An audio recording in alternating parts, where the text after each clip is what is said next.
Fala galera, beleza? Lancelotti aqui, começando mais um episódio do nosso canal Homem Reto, o lugar que a gente tenta trazer para vocês sempre referenciais de homens. Como eu sempre digo, se tá aqui é porque é da minha confiança e porque tem me mostrado e tem ao longo do que eu posso acompanhar que é um homem de verdade. Hoje, meu amigo Pastor Fabrício, uma honra. Olá pessoal, sou o Pastor Fabrício, sou pai, sou esposo, sou pastor de uma comunidade, sou casado há 23 anos com a mesma esposa, com a mesma mulher, nos casamos virgens, né?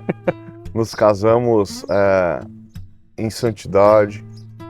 Também sou pai do João Augusto com 19 anos, sou pai da Linda Gabriele com 17 e do Gael Rapinha do Tacho com 4 aninhos.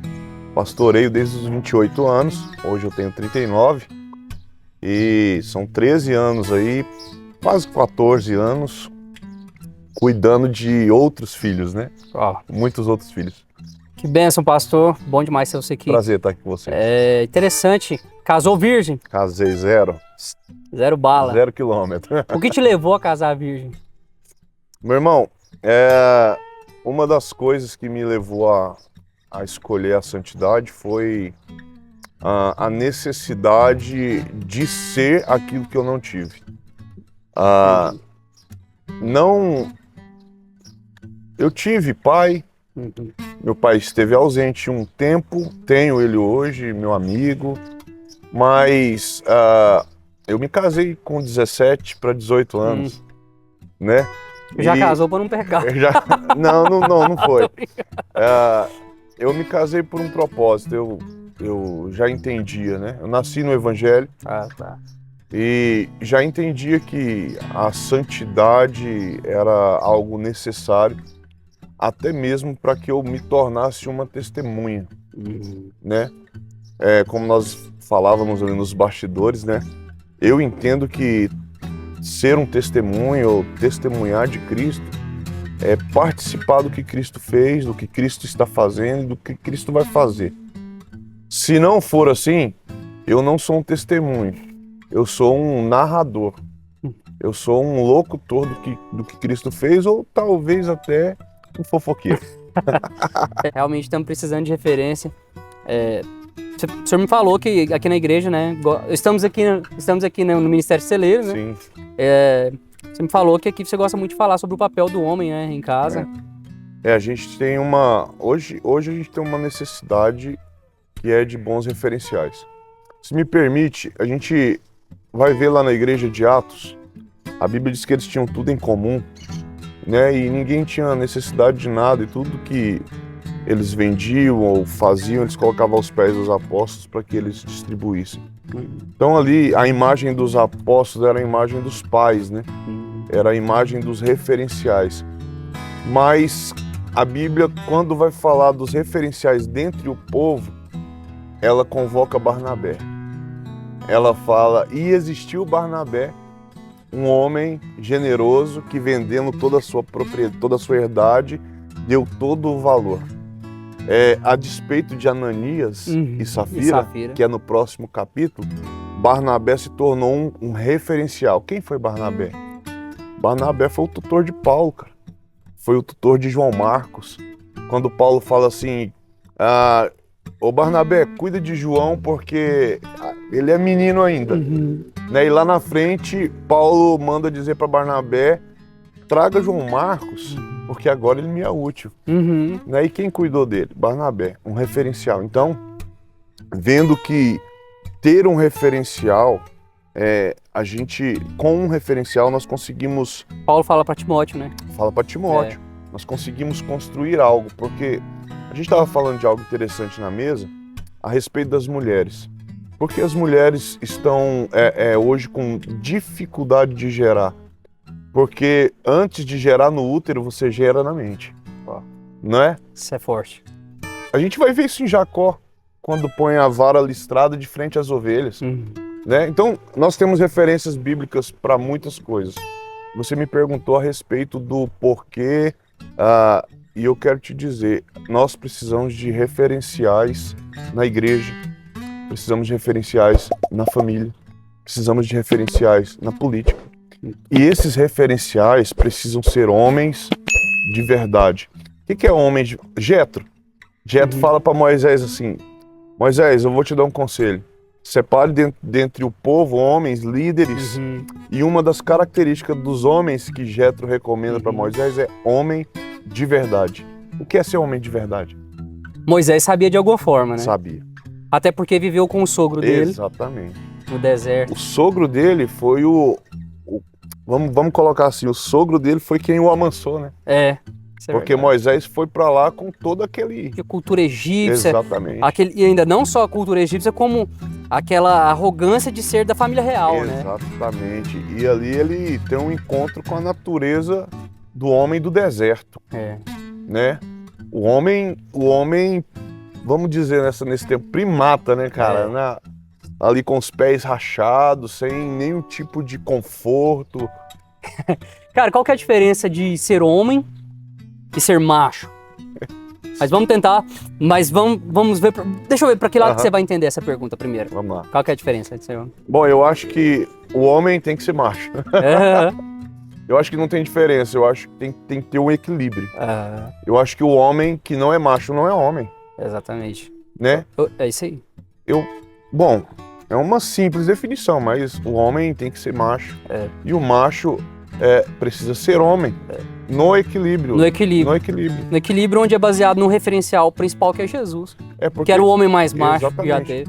Mas que não é o que se espera às vezes do que é ser macho. Entendeu? Exatamente. Hoje qual é a definição do mundo de ser homem? A definição do mundo de ser homem é você se cuidar. É você, né, como a barba bonita do e a barba dele é feia por acaso, né? Né? Cuidar da sua imagem exterior, mas pouco se preocupa com a imagem interior. Com os que é o testemunho da qual eu estava falando. O parâmetro. Exatamente. Né? Então, assim, tudo que você estabelece como parâmetro é porque foi primeiro na sua vida. Então, quando você olha para por exemplo, um bom pedreiro foi na tua casa e fez uma excelente obra. Mas esse pedreiro se mudou e agora você precisa de um outro pedreiro. Você vai chamar esse pedreiro e vai dizer: você consegue fazer como ele fez? Se ele disser, não, como ele fez eu não consigo, você fala, então tá bom. Mas se ele disser assim, eu consigo fazer melhor do que ele fez, aí você fala, ok, porque você tem um parâmetro. Então eu desejo que quando os meus filhos olharem para mim, eles digam assim, eu consigo fazer melhor do que o meu pai. Entendi. É um parâmetro. É um parâmetro. Então, eu quero ser um parâmetro, um modelo a seguir e superar. Exatamente. Entendi. Exatamente. É isso daí. Hoje em dia, igual você está falando sobre que o homem hoje em dia ele tem uma imagem de que é o cara que se cuida, que não sei o quê. Então, assim, é muito exterior. Não é o metro sexual mais, né? É o quilômetro sexual. Não chega nem a ser metro, não. Cara, eu sei que em tudo que a gente for observar na vida, parece que nada está de forma isolada. Tudo que você observa tem um contexto por detrás daquilo. O que você acha que levou as pessoas, os homens, a se cuidarem tanto esteticamente e abandonar o interior e seus princípios como homem? Meu irmão, a minha visão pessoal, né? Eu acho que as guerras ideológicas, mano. Mano, desde os primórdios, tudo é uma questão de ideologia. Tudo. Você vai ver o Senhor falando para Jeremias assim, Jeremias, o que você vê? Né? Por quê? Porque o que você vê, você libera.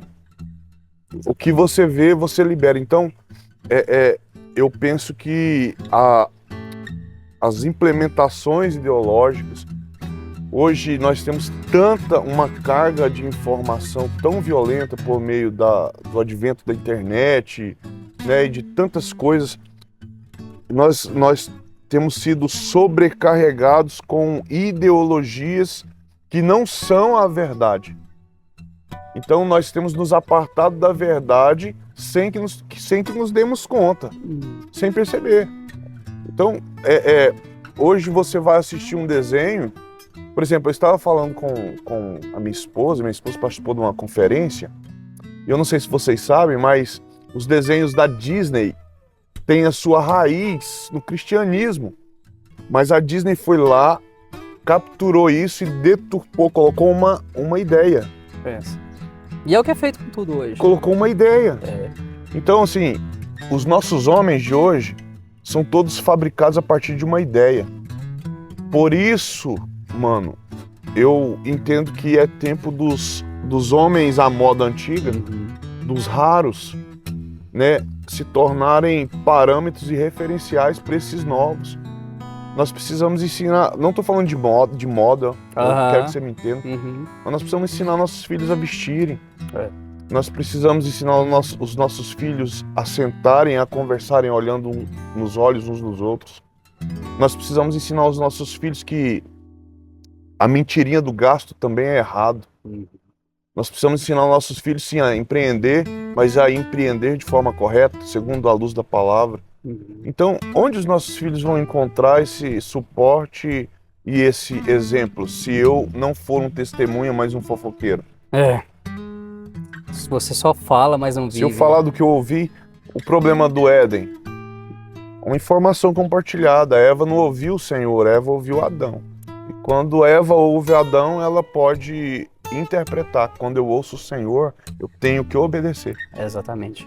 Nós não temos opinião, né? Exatamente. Nós não temos um ponto... no meu ponto de vista... Meu irmão, eu não tenho um ponto de vista. Não existe. Eu tenho um ponto de vista de Deus, cara. Não existe. eu não vivo segundo o meu ponto de vista. E isso que você falou é uma coisa muito interessante. Eu sempre observo isso. Onde houve essa ruptura que, assim, que acelerou a desconstrução de todos os princípios que Deus estabeleceu. Justamente no acesso em massa a muita informação. Muita informação. A partir do momento do advento da televisão, já começou. Mas quando chegou na internet... Não é de ninguém, mano. Se você prestar atenção, por exemplo, os nossos pais se separaram, são divorciados. Os nossos avós não. E os nossos bisavós também não. Qual a informação que chegou até nossos pais que fez com que eles se separassem? O descartável. Né? É o efêmero, né? O descartável. E o que chegou na gente pior ainda, porque agora, além da informação, chegou o exemplo dos nossos pais. Exatamente. Então, assim, meus amigos todos da minha faixa de idade, que é a sua faixa de idade, dos 30 anos, todos que casaram, divorciaram. Eu tenho até uma experiência interessante, né, sobre isso. Fui ao shopping com o meu primo, o meu irmão, e na nossa família, os nossos pais, todos separados, tios separados. E nós, na volta do shopping, nós paramos e fizemos uma aliança. Falamos, olha, todos se separaram e nós fomos prejudicados. Mas nós não vamos nos separar. E aqui estamos. Eu, 23 anos casado, meu irmão há 21 anos. Meu irmão tem 2 filhas, eu tenho 3 filhos. Sou pastor de uma igreja, referência para muitos outros. Aquele que está nos filmando ali, eu casei. Foi? Foi. Aí, um abração pro Ruga aí, ó. Diretor de criação aqui da Celeiro. Não é? Então, assim, a nossa geração, ela tem sido alvejada com essa multi-informação. Você citou aí a questão da paternidade de Paulo a Timóteo. Em Timóteo capítulo 4, 2 de Timóteo capítulo 4, Paulo vai dizer para Timóteo, vai trazer algumas recomendações, como uma advertência. Paulo diz, olha, nos últimos dias, nós estamos vivendo esse tempo. Então, Timóteo, nos últimos dias, os homens vão abandonar a sã doutrina e vão procurar mestres, parâmetros, referenciais, segundo o quê? As suas concupiscências. Ou seja, onde eu posso encontrar isso? Na internet. Estou com depressão. Vou no Google, dou um Google, depressão. Tá lá, milhões de pastores falando sobre isso. Então eu vou escolher o que mais me agrada. O que fala que eu quero ouvir, né? Falo que eu quero ouvir. Como coceira nos ouvidos. Como coceira nos ouvidos. Mas tu, Timóteo. Porém, tu não. Então, eu penso que é sobre isso. Quem que põe limite nessa geração? Os pais têm que se levantar, mano.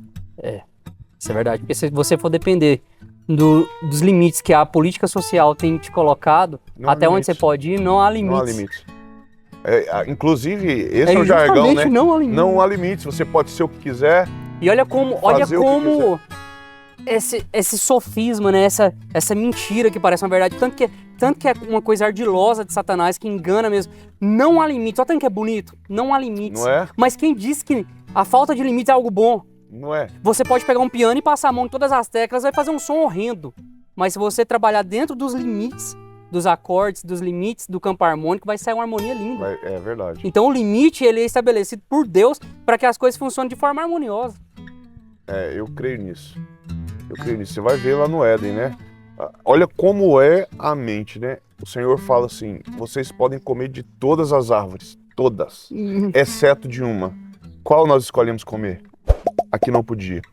Então, é isso. O Senhor colocou um limite, mas não nos restringiu a esse limite. Ele disse, vocês não podem comer. Se comerem, vocês vão morrer. Certamente morrerás. Mas o homem foi lá e escolheu exatamente isso. Exatamente isso. Porque a vontade do homem é de ter uma independência de Deus, né?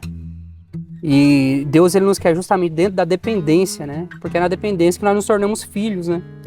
Você me fez uma pergunta, só voltando lá pra gente fechar isso aqui, a respeito dessa identidade do homem macho, masculino. Eu quero trazer isso para dentro das casas, das famílias. Aproveitar esse gancho, essa oportunidade, dessa prosa, né? Essa conversa. Antigamente, nós tínhamos, ainda carregamos bastante isso, o conceito de que as mulheres devem orar na igreja, de que as mulheres devem ser as intercessoras dos lares. Sabe, mas eu creio, meu irmão, que o homem tem que ser aquele que não deixa o sol se pôr sobre a sua ira. O homem precisa ser o que traz a família de volta. Vou te dar um exemplo pessoal. Na minha casa, não é minha esposa que me procura para conserto. Eu a procuro para conserto. Ela errou comigo. Se ela errou comigo, eu vou até ela e diz, você errou comigo, nós precisamos consertar. Exatamente. Na minha casa, quando os meus filhos erram, eu ponho todos sentados no sofá e falo, nós precisamos ter uma conversa. Na minha casa, quem ora quando tem demônio, mano, sou eu. Exatamente. Não é a minha esposa. Você tá entendendo? E é verdade, nos anos 80, 90 se criou muito essa de que a esposa era a que orava, a mulher de oração. As mulheres do coque, as mulheres do círculo de oração. E os homens estavam onde? Né? E os homens estavam onde, E isso cara? ainda tem sido presente em algumas famílias, né? Muitas, né? Tu vai nos montes, as senhorinhas com a Bíblia debaixo do braço, as mulheres e os homens. Então onde, mano? Né? Então, assim, eu creio e espero, Lancelot, que o Senhor, no meu tempo ainda, que eu consiga ver isso, o Senhor trazendo de volta, porque a palavra de Zacarias converterá o coração dos pais aos filhos e dos filhos aos pais. Precisa ter esse referencial. Precisa ter esse pai que vai aceitar o filho no caminho de volta e vai se tornar um referencial. Então, assim como na minha casa, quem faz o conserto sou eu. Assim como na minha casa, minha esposa esses dias falou assim, ela estava empreendendo alguma coisa na empresa, ia mudar de cargo, e ela falou, olha, eu fiz um propósito assim, assim, assado. E eu peguei no braço dela e falei assim, eu te abençoo para que você prospere. Ela olhou para mim e falou, nossa, amor, eu orei ontem pedindo a Deus que falasse através de você. Então, assim, eu sou a autoridade e autorização. Mano, por favor, não me entenda errado. Não. Mas eu sou a autoridade e autorização de Deus dentro da minha casa, sobre os meus filhos. Eu oro pelos meus filhos e digo, eu te autorizo a prosperar. É isso. Eu oro pelos irmãos da igreja e digo, em nome de Jesus, eu te abençoo para prosperar. Os homens precisam entender o que carregam. Exatamente. E é verdade. Eu não sou um portador de sêmen, cara. Eu não sou um portador de sêmen. Eu sou um plantador de semente. É isso. Entendeu? Isso é muita verdade, muita verdade. Eu, quando conheci minha esposa, ela já estava numa trajetória de uma carreira profissional muito bem trabalhada, na qual ela trabalha na mesma profissão desde os 16 anos de idade. Então ela já com mais de 30 anos ali, então ela já tinha mais de 15 anos na mesma profissão, muito bem construída, com um cargo legal. Quando a gente juntou, eu não fui aquele cara de falar, não, você vai sair do seu emprego, ou você vai deixar tudo, ou agora é isso, você não... Não, pelo contrário, eu pude abençoá-la, você falando, dentro do próprio propósito, dentro da própria profissão, da própria carreira que ela já estava seguindo, e é incrível que quando tem a autoridade de um homem dentro de um casamento, onde Deus ali usa ele como um sacerdote, e ele ao mesmo tempo abençoa a esposa dele, porque as mulheres também, elas... É claro que o ideal é que as mulheres fiquem em casa cuidando dos filhos, esse é o modelo ideal para que os filhos possam viver nos caminhos do Senhor e tal, prosperar, esse é o modelo ideal, eu creio assim. Mas hoje nós vivemos em um sistema um pouco diferente, mas talvez não tão diferente, porque a mulher de Provérbios, ela é aquela mulher que faz tudo, que faz negócios, que faz não sei o quê, que cuida do cara, que cuida da casa, que vende um lote, que compra um negócio, e à noite a lamparina dela ainda tá acesa. Fica a dica. fica a dica aí. Então, assim, é incrível que a partir do momento que a minha esposa, a gente começou a namorar, e já namorou, já noivou e já casou, já para viver esse propósito, ela foi abençoada triplamente dentro do trabalho dela. Ela subiu de cargo assim 2 vezes. O salário dela triplicou. E aqui vai um parênteses, né? Eu fico vendo a galerinha de hoje, né? Eu concordo discordando. Meu filho, você precisa assumir o relacionamento, você precisa se casar. Pastor, mas não tem casa, pastor, mas não tem carro. Meu irmão, na minha época, a gente casava com o colchão. E depois a gente conseguia conquistar. Mas o ser bem-sucedido da minha família começa em mim, cara. Não tem jeito. Exatamente. Começa em mim, não termina em mim. E eu acho que todo homem que se preza espere que nunca termine o ser bem-sucedido. Mas que comece em nós. Nós precisamos ser referenciais nessa geração, meu irmão. Eu estava ouvindo uma senhora da moda antiga dizendo, olha, nascer de novo é viver em Jesus. 2 Coríntios 5,17 vai dizer que aquele que está em Cristo, nova criatura é. O verbo é presente. As coisas velhas passaram, tudo se fez novo, mas eu preciso estar em Cristo. E estar em Cristo, mano, é uma decisão diária.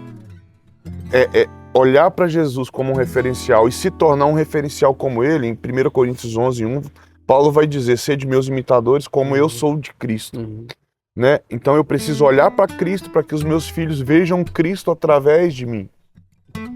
Então, para que as pessoas às quais eu cuido na igreja tenham acesso a Cristo através de mim. Isaías 40 vai dizer que os vales serão levantados, os montes abaixados, para que todos vejam a salvação. Então, eu preciso ser, mano, um acesso para que todos vejam a salvação. A minha família precisa ver a salvação através de mim. Entendeu? A igreja precisa ver a salvação através de mim. A comunidade precisa ver a salvação através de mim. Sabe? Todo mundo pode estar deturpado, mas eu tenho um parâmetro, eu tenho um referencial. Cristo, nós temos, mano. Então nós precisamos nos mover como referenciais nessa geração. E é isso. E é isso que vai ser a mudança de toda a sociedade e mudança de tudo. Eu falo que a culpa de todos os problemas do mundo está na mão do homem. Então, E a solução em consequência também. Exatamente. É isso, queria te agradecer. Tamo junto, meu por esse brother. papo. Obrigado pela oportunidade. Quero voltar aqui pra gente bater um outro papo sobre vamos falar mais sobre assuntos. tudo. Foi muito enriquecedor.